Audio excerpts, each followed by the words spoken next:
Welcome to The Explainer. So, today we're diving into the fascinating and honestly kind of terrifying world of Saudi Arabian urban legends.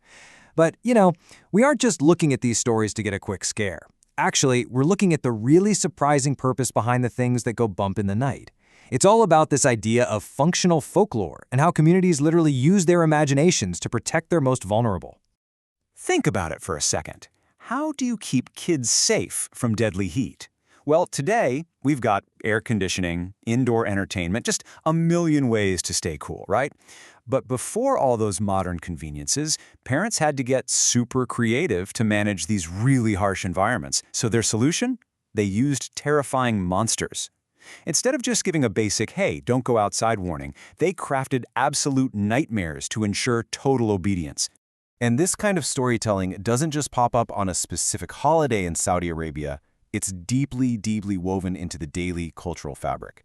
Saudi narrator and TV presenter Nawaf al-Humaimel notes that Saudis absolutely love the anticipation and the fear of Jinn tales during social gatherings. Long before novels or mass printing, oral storytelling was the main way to entertain, but more importantly, it was used to impart moral lessons, help people make sense of the world around them, and strongly discourage bad behavior in kids. Okay, let's jump right into our first monster profile. Section 1. The Midday Donkey. This brings us to Humar al-Khaila. Now, picture this. It's described as this grotesque half-human, half-donkey beast, complete with the head and legs of a donkey. And it specifically attacks people who are caught out in the open noon. Now, this chimera wasn't just some random spooky story born out of thin air. It was a calculated psychological tool. It was specifically designed to frighten children so they absolutely wouldn't wander outside during the sweltering, dangerous midday sun of the Gulf region. And you can totally see the real-world impact of these tales. Munera Al-Taibi, she's a 53-year-old retired teacher from Riyadh, recalls how genuinely effective this imaginative tale was. She notes that vividly picturing this half-human, half-donkey beast absolutely stopped her and her siblings from venturing out into that midday heat. It's kind of funny in hindsight, but it proves how incredibly strategic parents were with these stories. Moving right along, let's look at Section 2, the Shape-Shifting Ghoul. So, the ghoul, sometimes known as an ogre, is described in these early legends as a shape-shifting demon. It dwells in cemeteries, village caves, orchards, just really uninhabited places. And the story goes that it lures people into abandoned areas, slays them, drinks their blood, and even takes their form. You might actually recognize this monstrous humanoid from legendary Arabian tales like 1001 Nights and Sinbad the Sailor. But functionally, this story was basically a security fence. It was used to keep people far, far away from dangerous, isolated places where they could easily get hurt. But what's really crucial here is how myths evolve across regions and time. We start with this ancient blood-drinking ghoul of the cemeteries, but over time, through centuries of cultural adaptation and translation, this terrifying demon softens up.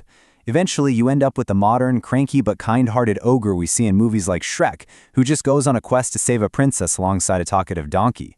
It's a massive shift in tone. Lamiz Al-Amri, an accountant from Riyadh, highlights this generational shift perfectly. She points out that the ghoul she grew up hearing about is completely different from the one her son knows today. I mean, she spent her childhood genuinely terrified, trying to imagine what this bloodthirsty creature looked like, while her son? He associates ogres with some of his best, most hilarious childhood movie memories. Okay, let's travel over to the Eastern Province now for Section 3, the Palm Tree Witch.